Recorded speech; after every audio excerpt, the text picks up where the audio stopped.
ஆச்சி மசாலா. எந்த சமையலும் ருசி தேடும் ரகசியம். 20 ரூபாய்.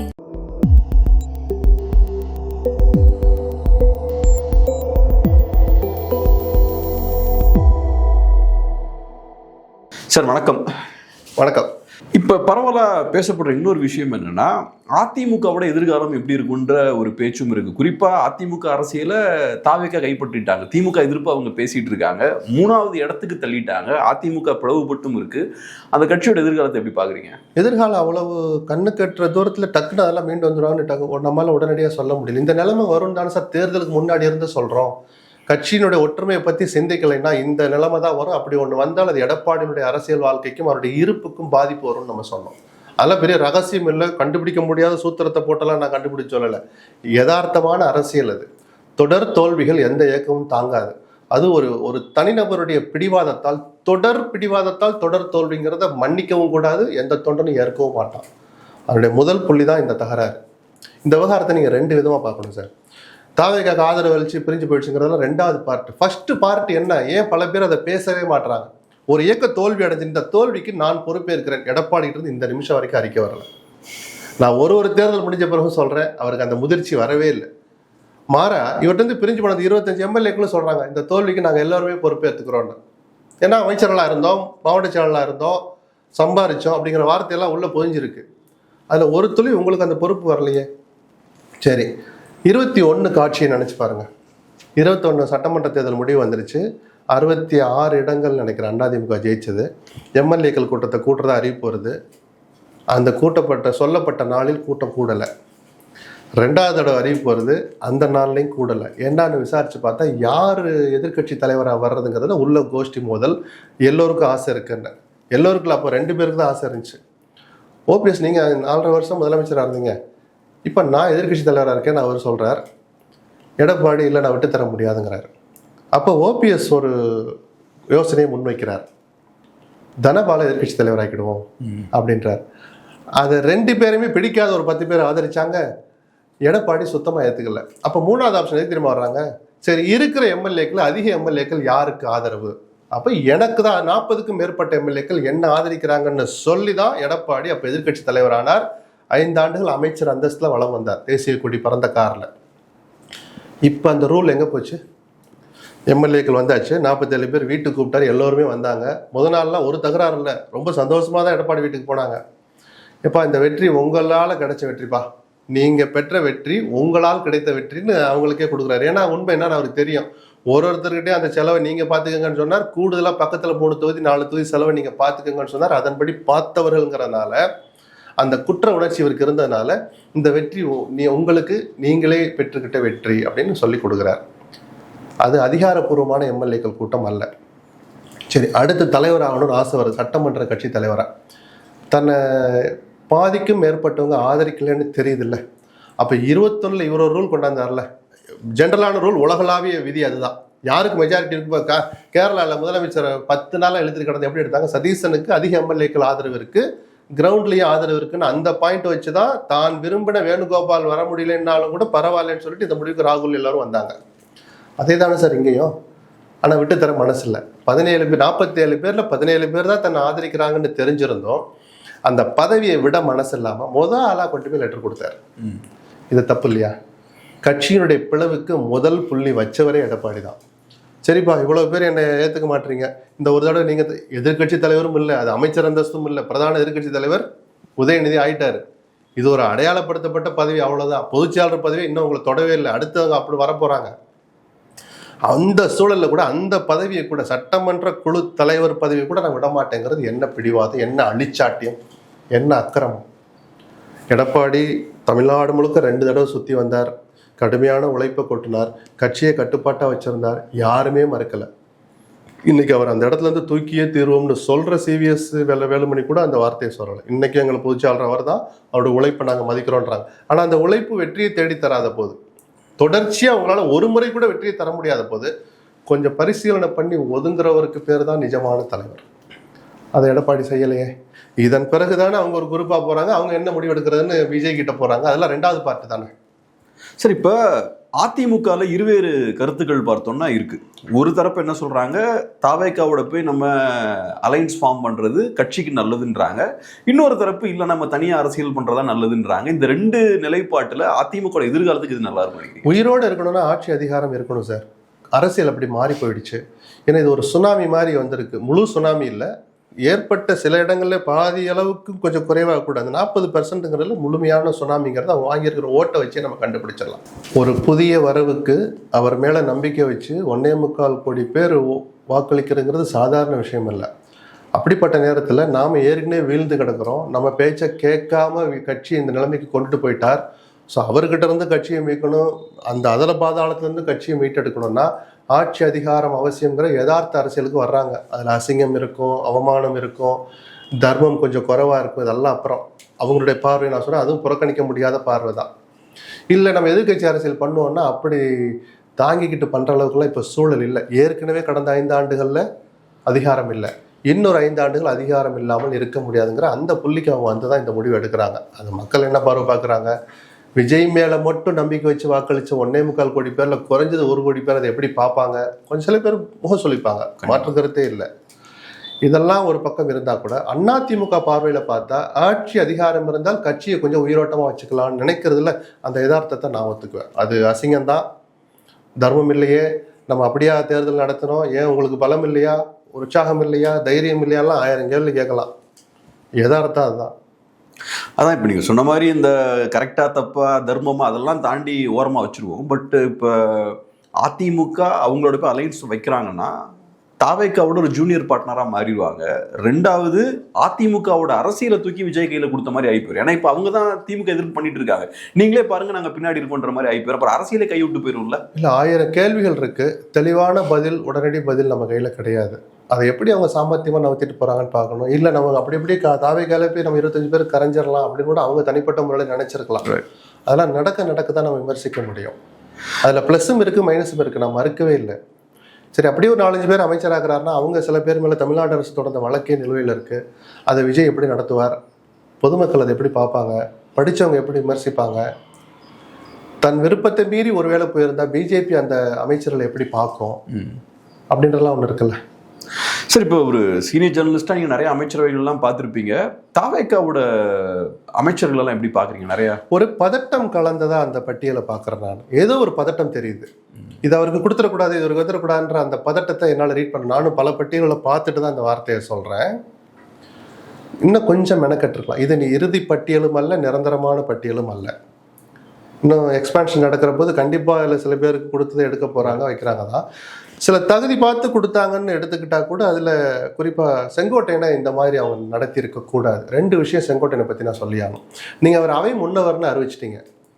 அவை முன்னவர் முதலமைச்சருக்கு பக்கத்தில் இருக்கிறது தான் நல்லது. எப்பயுமே சில அறிவுரைகள் சொல்ல, அறிவுரைகளை கேட்டு எழுந்து பேச அவை முன்னவர் பக்கத்தில் இருக்கணும். அது ஏதோ தயக்கம் இப்போ இல்லை, செங்கோட்டையனை கட்சியில் சேர்த்த நாள் முதலாக அவர் அந்த 4ஆம் இடத்துல தான் வச்சிருக்கிறாங்க. அப்படி இல்லை, செங்கோட்டையனை எங்கே வேணாலும் உட்கார வச்சு என்னால் அவரை கட்டுப்படுத்த முடியுங்கிற அந்த துணிச்சல் முதல்ல விஜய்க்கு வரணும். இதில் வேறு யார் பேச்சு அவர் கேட்கக்கூடாது. அவர் உங்கள் கையை மீறி போகிறவங்க இல்லை, கண்ட்ரோல் உங்கள் கையில் தான் இருக்குது. செங்கோட்டை எனக்கு ஒரு 35 எம்எல்ஏ ஆதரவு எனக்கு இருக்குது அப்படின்னு மிரட்டுறாளா, இல்லை மிரட்டத்தான் முடியுமா? எல்லாம் உங்களுக்காக வந்த வாக்குகள், நீங்கள் நிறுத்திய வேட்பாளர்கள் தான். ஸோ அந்த ஒரு விஷயத்தை அவர் பார்க்கணும். இன்னொன்று, இப்போ அதிமுக இவர் முதல் முறையாக இந்த சனி ஞாயிறு ஊருக்கு போகிறார். அவர் வீட்டில் இருந்து நன்றி சொல்ல போனாரா இல்லையா, அதிமுககாரங்களாம் போய் அடுத்த அரை மணி நேரத்துக்கு ஒருத்தர் அப்பாயின்மெண்ட் ஆகிட்டு போய் கட்சியில் சேர்றாங்க. இது தாவேக்கா பார்வையில் நல்லது. அது கட்சி வலுவடைகிறதுக்கு அனுபவம் உள்ளவங்க வர்றது ஒரு பக்கம். அப்படி அரசியல் நடத்துகிற ஒருவருக்கு நிதித்துறையை மட்டும் கொடுக்கறது தவறு. நான் என்ன சொல்கிறேன்னு புரிய வேண்டியவங்களுக்கு புரியும். அப்போ காசு அடிக்கட்டுமா, நல்ல துறையை கொடுக்கலாமா? அப்படி இல்லை, நான் யதார்த்த அரசியலாக பேசுகிறவன் எப்பயுமே. இன்னொரு துறை அவருக்கு கூடுதலாக கொடுத்துருக்கணும், பரவாயில்ல, இது நிரந்தர இறுதி பட்டியலே நம்மளே சொல்கிறோம். அதுபோல் கீர்த்தனாவுக்கு இண்டஸ்ட்ரி கொடுத்துருக்காங்களா, யோசிச்சு தான் கொடுத்தாங்களா, இல்லை வேறு சில பார்வைகள் அவங்களுக்கு இருக்கா நமக்கு தெரியாது. தகுதி பார்த்து தான் கொடுத்தோன்னா, நீங்கள் வெங்கட்ராமனை பார்த்தீங்கன்னா உணவுத்துறைன்னு தான் கொடுக்கணும்னு அவருக்கு அவசியம் இல்லை. எவ்வளோ கொடுக்கல. இன்னும் சொல்கிறேன், அமைச்சர் யார் ஆக்கணும், அவங்களுக்கு என்ன துறை கொடுக்கணுங்கிறது 100% முதலமைச்சருடைய பிரத்யேக உரிமை, அவருடைய ப்ரெராகேட்டிவ். நம்ம ஒரு பார்வை பார்க்குறோம், இவங்களுக்கு இதை கொடுங்க அவங்களுக்கு கொடுங்க, நம்ம ஒன்றும் அசைன்மெண்ட் கொடுக்கல. இந்த பட்டியலை பார்த்தா உங்களுக்கு என்ன தோணும் நீங்கள் கேட்டனால நான் சொல்கிறேன். செங்கோட்டையனும் வெங்கட்ராமனும் இப்படி நடத்தி இருக்கப்பட வேண்டியவர்கள் அல்ல. இந்த முழுமையான பட்டியல் வரட்டும், நம்ம முழுமையாக அலசி ஆராயலாம். ஆனால் இப்போ ஸ்பெசிஃபிக்காக நீங்கள் கீர்த்தன் அவர்கள் பற்றி பேசும்போது ஒரு ஏன்னா அவர் 29 வயசு அதில் கிட்டத்தட்ட 10-12 ஐஏஎஸ் ஆஃபீஸர்ஸை நிர்வகிக்கணும் சார். அதையெல்லாம் கொஞ்சம் யோசிக்க. எல்லாருமே புதுசாக இருக்கலாம், அதுக்காக எல்லாத்தையும் கொண்டு செங்கோட்டையிட்ட கொடுக்க முடியாது, எல்லாத்தையும் முதலமைச்சரே வச்சுக்கிட்டு அதிகாரிகள் துணையோட நடத்திட முடியாது. இன்னும் கொஞ்சம் மெனக்கெட்டுருக்கலான்றேன். பாப்போம், இறுதிப்பட்டியல் வரட்டும், அதுக்குள்ளே அவசரப்பட்டு எதுவும் சொல்ல வேண்டாம். கீர்த்தனா தகுதியற்றவர்னு நான் சொல்லலை. என்ன மாதிரி துறை அது, என்னென்ன அதுக்கு பொறுப்பு இருக்குது, எத்தனை அதிகாரிகள், அத்தனை அதிகாரிகளை கண்ட்ரோல் பண்ண முடியுமா, அப்படிலாம் பார்த்து சில விஷயங்களை முடிவு பண்ண வேண்டியதுதான் இலாக்காக இருக்கிறது. கடைசியாக ஒரே ஒரு கேள்வி சார். இப்போ ஒரு பெரிய அரசியல் மாற்றம் நடந்திருக்குது. 90% மக்கள் பெருசாக எதிர்பார்க்கல. 60களெல்லாம் அந்த மாற்றம் வரும்ன்றதை எல்லாம் எதிர்பார்த்தாங்க. ஸ்லோ டிரான்சிஷன் இருந்தது. இங்கே டக்குன்னு ஒரு பெரிய மாற்றம் நடந்திருக்கு. நெக்ஸ்ட் 5 years என்ன சேலஞ்ச் இருக்குன்னு நினைக்கிறேன். விஜய்க்கு வாக்களித்த சில பேரே சொல்றது, சார் நான் ஒரு ஓட்டு போறனால அவர் வந்துட மாட்டாருன்னு நினைச்சேன்னு, வரணும்னு நினைச்சு போட்டவங்களோட சரி போட்டு தான் பார்ப்பேன், நம்மளால என்ன ஆயிட போகுதுங்கிறத பல பேர் என் காதாலே நானும் அதை கேள்விப்பட்டிருக்கேன். சரிதானே? அப்போ அதெல்லாம் யோசிச்சு பார்த்தா அவர் வரணும்னு முழுசா விரும்பல, பட் ஒரு மாற்றத்தை ஏதோ உள் மனசு தேடி இருக்கு. அது இவங்க மேல இருந்த அயற்சி. சரியா? ஸோ ஏதோ ஒரு காரணம், தனக்கு இருந்த சினிமா செல்வாக்கு, திமுக மீது இருந்த வெறுப்பு, அண்ணா திமுக மீது மக்கள் இழந்திருந்த அந்த நம்பிக்கை, அந்த சூழல், இதெல்லாம் சேர்ந்து விஜய் ஒரு இடத்துக்கு வந்துட்டார். வேறு எவரையும் விட வாய்ப்பை அவர் பெற்றிருந்தனால சில சமரசங்களை செய்து ஆட்சியில் அமர்ந்திருக்கிறார். ஜனநாயகத்தின் வலிமையும் அழகும் அதுதான். யாரும் நினைச்சதை சாதிக்க முடியாத அளவுக்கு ஒரு செக் வச்சாச்சு இந்த தேர்தலில். அதுதான் விஜய்க்கு சவால். நினைச்சதை பூரா நினைச்ச விதத்தில் பண்ண முடியாது. அதுக்காக கொஞ்சம் குனிஞ்சிருந்தே ஆட்சிப்படுத்தினா தன்னுடைய இலக்குகள் கனவுகள் காணாமல் போயிடும். இதை பேலன்ஸ் பண்ணி அவர் எந்த தூரம் எடுத்துகிட்டு போகிறார். இன்றைக்கி தமிழ்நாடு அரசு இருக்கிற நிதி நிலைமையில் மத்திய அரசோடு அனுசரித்து போய் தான், அட்ஜஸ்ட் பண்ணி போய் தான் நிதிகளை வாங்கி அரசை நடத்த வேண்டிய ஒரு கட்டாயம் இருக்குது. அந்த நிதியை பெறுவதற்காக அடிப்படை கொள்கைகளில் சமரசம் பண்ணிக்கிறாரா, பண்ணாத அளவுக்கு அவர் எப்படி துணிச்சலாக சாமர்த்தியமாக நகர்த்திட்டு போக போகிறார் அப்படின்னு தெரிஞ்சுக்கிறதுல நானும் தான் ஆர்வமாக காத்திருக்கிறேன். ஒரு பத்திரிகையாளராக நம்மாலான சப்போர்ட் இருக்கு இல்லையா, நம்ம தமிழ்நாடு நலனுக்காக நம்ம என்ன செய்யணுமோ அதை நம்ம தொடர்ந்து கொடுக்க தான் போகிறோம். அது விஜய் இருந்தானா, எடப்பாடி இருந்தானா, ஸ்டாலின் இருந்தால் நமக்கு என்ன இருக்கு? இந்த கேள்வியை கேட்டதுக்கான காரணமே என்னன்னா சார், இப்போ திமுக ஆட்சி பண்ணும்போது எதிர்த்து அரசியல் பண்ணுறதுக்கு பாஜக அதிமுக இருந்தாங்க. ஆனால் இன்னைக்கு விஜய் அவர்கள் எதிர்த்து அரசியல் பண்ண திமுக அதிமுக நாத்தாக்கா பாஜக 4 கட்சி இருக்காங்க. ஃப்ரெஷ்ஷாக வந்து உட்கார்ந்துருக்காங்க. எதிர்ப்பு பெருசாக எப்படி பார்க்குறீங்க? இடதுசாரிகளும் இருக்கிறாங்க. இடதுசாரிகள் குறைச்சி மதிப்பிடாங்க. ஏன்னா ஆதரவு கொடுத்துட்டவங்களாம் சும்மா இருக்க மாட்டாங்க. திருமாவளவன் கூட ஏதோ ஆரம்ப கட்டத்தில் ஏதோ ஒரு மனநிலை இருக்கிறார். ஒரு சூழல் வந்தால் தங்களுக்கான முக்கியத்துவம் குறைந்து அதிமுக ஆதரவே போதுங்கிற மாதிரி சில செயல்பாடுகள் அமலுக்கு வந்தால் திருமாவளவனும் எதிர் அரசியல் தான் பண்ணுவார். கோபத்தில் இல்லை. ஏன்னா அவங்க திமுக ஆட்சியிலே எதிர்த்து கருத்துக்கள் விட்டவர் தான், மது ஒழிப்பு மாநாடு நடத்தினவர் தான். அந்த அடிப்படையில் சொல்கிறேன், அவரும் எதிர் அரசியல் பண்ண தான் போகிறார். இதை சமாளிக்கிறது எப்படின்னு தான் நம்ம பொறுத்திருந்து பார்க்கணும். அனிதா ராதாகிருஷ்ணன் அவர்கள் பேசும்போது டிவிகேவால் 5 வருஷம் ஆட்சியெல்லாம் பண்ண முடியாது அப்படின்னு அவர் சொல்லியிருக்காரு. இதுக்கு முன்னாடி எல்லாருமே கொஞ்சம் டிவிகேவை அண்டர்ஸ்டிமேட் பண்ணிட்டாங்க. இதுவும் அந்த மாதிரி பார்க்குறீங்களா? இல்லாட்டி ஒருத்தருடைய கருத்து சார்.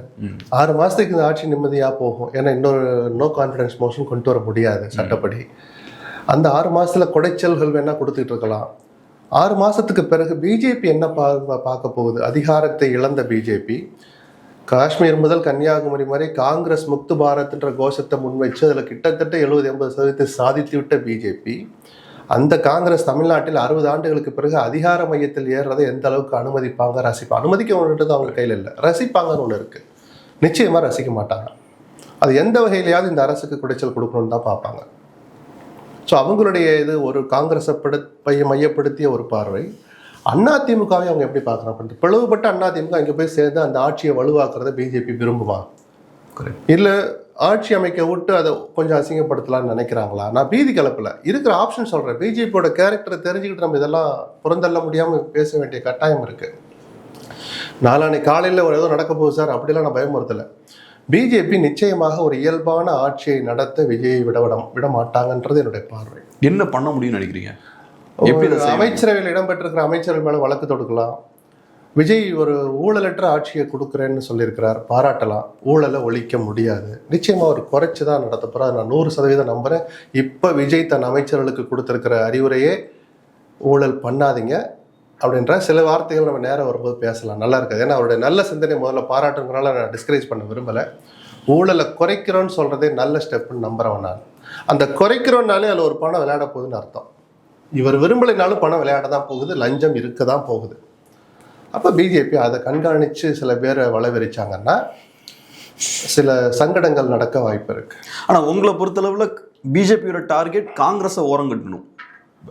திமுக காங்கிரஸ் அலையன்ஸை உடைச்சாச்சு. ஆனா இப்ப திமுக விட ஸ்ட்ராங்கான ஒரு பார்ட்னர் காங்கிரஸ் கிடைச்சிருக்காங்க, அதை முறியடிக்கணும். ஆமா, நிச்சயமா அப்படித்தானே அரசியல் கணக்கு போடுவாங்க. காங்கிரஸ் பலம் பெறுவதை எந்த வகையிலும் பிஜேபி விரும்பாது, குறிப்பாக தமிழ்நாட்டில். நாம இவ்வளவு குட்டிக்காரணம் போறோம், நம்மளால முடியல, ஆட்சியில் அவங்க 60 வருஷத்துக்கு அப்புறம் அவங்க அங்கம் பெறாங்கன்னா எப்படி பொலிட்டிக்கல் பார்வை பார்த்தா பிஜேபி எப்படி அதை அனுமதிக்கும், எப்படி ரசிக்கும், எப்படி விரும்பும்? ஸோ இப்போ அதிமுகவோட எம்எல்ஏஸ் அங்கே போய் சேர்றாங்கன்னு வச்சுப்போம். அப்போ விஜய் அவர்களுக்கு காங்கிரஸ் தேவைப்படாது, இடதுசாரிகள் தேவைப்பட மாட்டாங்க, விசிக்கு தேவைப்படாது. அதுக்காக தூக்கி எறிஞ்சிட மாட்டார். ஏன்னா இக்கட்டான நேரத்தில் முன் வந்து ஆதரவு கொடுத்தவங்க அவங்க. என்னன்னா அவங்களுடைய முக்கியத்துவம் குறையும், இப்பவே குறைஞ்ச மாதிரி தானே. ரைட். அதனால சில விஷயங்கள் எதிர்பாராமல் நடந்துகிட்டு இருக்கோம்னு எனக்கு சில தோணுது. கொஞ்சம் இன்னும் கொஞ்சம் என்ன மாதிரி வெளிப்படையாக வரட்டணும்ப்பா. ஸோ திருமாவளவன் கொஞ்சம் அதிகமாக பேசுறதாகட்டும், இதெல்லாம் தன்னுடைய முக்கியத்துவத்தை, தன் இயக்கத்தின் முக்கியத்துவத்தை அதிகப்படுத்துறதுக்காக பார்க்குறாரா? ஏன்னா அவர் சில விஷயங்களை வெளியில் சொல்கிறார். தர்மம்னு ஒன்று இன்னும் கொஞ்சம் மீதி இருக்கிறதா நம்புகிற பத்திரிகையாளரில் நானும் ஒருத்தன். அரசியலுக்கு தர்மத்துக்கும் சம்மந்தமே இல்லைன்னு சொல்லுவேன். ஒரு 90 போட்டும்ப்பா, ஒரு 10யாவது விட்டு வைங்கப்பான்னு நம்ம எதிர்பார்ப்போம்ல. அந்த 10 இருக்கிறதா நம்புகிறேன், இருக்கணும்னு ஆசைப்படுறேன். திருமாவளவன் கடந்த 2 நாட்களாக வெளிப்படுத்துகிற வார்த்தைகள் கூட்டணி தர்மமும் அல்ல, அரசியல் தர்மமும் அல்ல. எல்லா ரகசியத்தையும் வெளியே சொல்லணும்னா திருமாவளவனும் அம்பலப்படுவார், திருமாவளவனும் அசிங்கப்படுத்தப்படுவார், சில பொய்களை சொல்லியாவது. சரிதானா? இவருக்கு ஒரு பதிலடி கொடுக்கணும்னா சில பொய்யும் கலந்து தான் வரும். கொஞ்சம் அமைதி காக்கணுமோன்னு எனக்கு தோணுது. எல்லாத்தையும் நீங்கள் சார் ஒரு விஷயம் நடக்க போகிறதுக்கு முன்னாடி எல்லா ஆப்ஷனையும் எல்லா கட்சியும் பரிசீலிப்பாங்க. இடதுசாரிகள் நிலைப்பாடு தான் எங்கள் நிலைப்பாடு 3 நாள் முன்னாடியே சொன்னாரா? இடதுசாரிகள் அறிவித்த பிறகு எதுக்காக நீங்கள் 24 மணி நேரத்துக்கு மேலே டைம் எடுத்துக்கிட்டீங்க? பதில் சொல்லுங்க. அப்போ என்னன்னா தன் நலன், தன் கட்சி நலன் எல்லாத்தையும் பார்க்கணும் சார். தன் கட்சி எதிர்காலத்துக்கு எது நல்லது, ஒரு தலைவன் அப்படிதான் யோசிக்கணும். திருமாவளவன் செஞ்சு 100% சரி, நான் இல்லைன்னு சொல்லலை. அது மாதிரி தானே சார் எல்லா கட்சியும் யோசிச்சிருப்பாங்க. சரி 70 இடம் ஜெயிச்சிட்டோம், 73, அவர் ஒரு 53, நம்ம ஒரு ஆட்சி அமைச்சா என்ன ஒரு யோசனை வரும். அது அருவருக்கத்தக்க கூட்டணியா இருக்குன்னு முதல் வார்த்தையை நான் எப்பயோ சொல்லிட்டேன். அண்ணா திமுக இணைந்து ஒரு ஆட்சியை அமைத்தால் அதை விட அசிங்கம் வேற எதுவும் கிடையாதுன்னு நான் சொன்னேன். ஆனா அந்த அசிங்கத்தை தாங்கிக்கிட்டு அரசியல்வாதிகள் என்னென்ன வேணாலும் செய்வாங்க. உட்காந்து அவங்க யோசிச்சிருக்க கூட கூடாது, பேசியிருக்க கூட கூடாதுன்னு நினைக்கிறது எந்த வகையில நியாயம்? நீங்க 24 மணி நேரம் உட்காந்து உங்க கட்சியோட நலனை பத்தி யோசிச்சிங்கல்ல. அது மாதிரி திமுக ஒரு பார்வை பார்க்கட்டும். மக்கள் காரி துப்புறாங்களோ அல்லது வரவேற்கிறாங்களோ, அமைதியா கோபத்தை காட்டுறாங்களோ, அது அப்புறம் சார். ஒவ்வொரு கட்சியும் எடுத்த ஸ்ட்ராட்டஜியை பத்தி பொது வெளியில போட்டு நீங்க உடைக்கிறீங்கன்னா எல்லோரும் உடைக்க ஆரம்பிச்சா எல்லோருமே அவமானப்படுவார்கள், எல்லோருமே அம்பலப்படுவார்கள். அப்போ இப்ப இதையெல்லாம் சொல்லி எதை நிலைநாட்ட விரும்புறார் திருமாவளவன் எனக்கு புரியலையே. நீங்க சொன்ன மாதிரி ஒரு பதட்டம் இருக்கு. ஒண்ணு அதிமுகவோட எம்எல்ஏஸ் இந்த பக்கம் போறதுக்கு ரெடி ஆனதுக்கு அப்புறமே காங்கிரஸும் பதட்டமா இருக்காங்க, விசிக்கும் பதட்டமா இருக்காங்க. ஏன்னா முக்கியத்துவம் போயிடுச்சு சார். எனக்கு டிரான்ஸ்போர்ட் கொடுங்க, உள்ளாட்சி நிர்வாகம் கொடுங்கன்னு ஆர்டர் போடுற இடத்துல இப்ப காங்கிரஸ் இல்ல. கொடுக்கறத வாங்கிக்கிறீங்களா இல்ல நான் அமைச்சர்களை சேர்க்க வேண்டாம்னா விஜயனுடைய பெருந்தன்மை தான். இப்போ விஜய்க்கு பெரிய மனசு இல்லைன்னா காங்கிரஸ் வெளியே தான் நிற்கணும். அவர்கள் தான் கையேந்திர இடத்துல இருக்கிறாங்க. ஆனால் ஒரு வார்த்தை நான் சொன்னேன், இக்கட்டான நேரத்தில் போய் கை கொடுத்தாங்க. அதாவது ஒரு கூட்டணியை முறிக்கக்கூடாத விதத்தில் முறிச்சிட்டு போய் முதல்ல கை கொடுத்தது காங்கிரஸ், வெக்கத்தை எல்லாம் தள்ளி வச்சுட்டு.